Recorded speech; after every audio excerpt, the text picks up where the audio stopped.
Ha madakyapi. Trante washde nape chuzapi. Iyan koshwi imachiapi. Iyan wasaha himataha. Good afternoon, my friends and relatives. I greet you with a heartfelt handshake. My Lakota name is Comes Running Woman, and I am part of the Standing Rock Sioux Nation.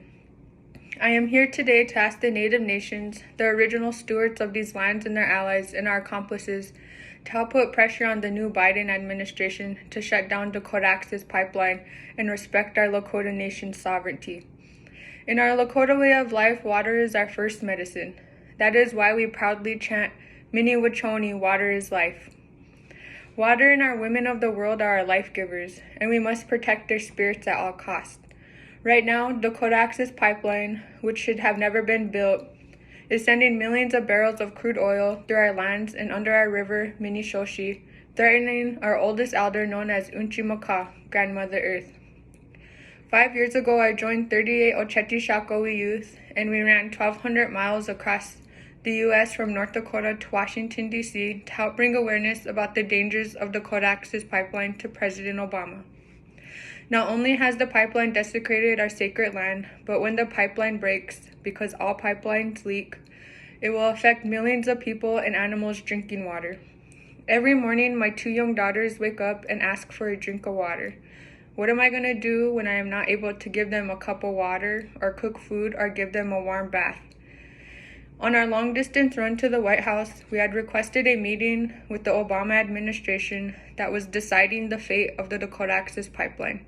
We were denied any meeting. President Obama, Vice President Biden, and their Army Corps of Engineers stood by as the world watched militarized forces, armed, unwelcome invaders on our land, spray water, tear gas, rubber bullets, military-grade beanbags, and ice cold water cannons in the midwinter against water protectors. Still, we continued our journey steadfast and committed to bringing awareness about the pipeline throughout the world. Our prayers were heard and millions came to stand with Standing Rock. Right now, we are living through a historical prophecy known as the 7th generation, which says we are to come and bring balance back to Unchimaka, Mother Earth.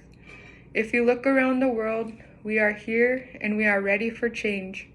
We are in a pivotal moment in history of climate change and need to think about our future generations and those to come. One day we will all become elders, and I want to know that my grandchildren will be able to live a long fulfilled life without having to deal with the consequences of the U.S. government's ongoing colonialism and fossil fuel addiction. Today, we are demanding that Biden begins to repair the centuries of harm done by the United States and to acknowledge and respect our Lakota Nation's sovereignty.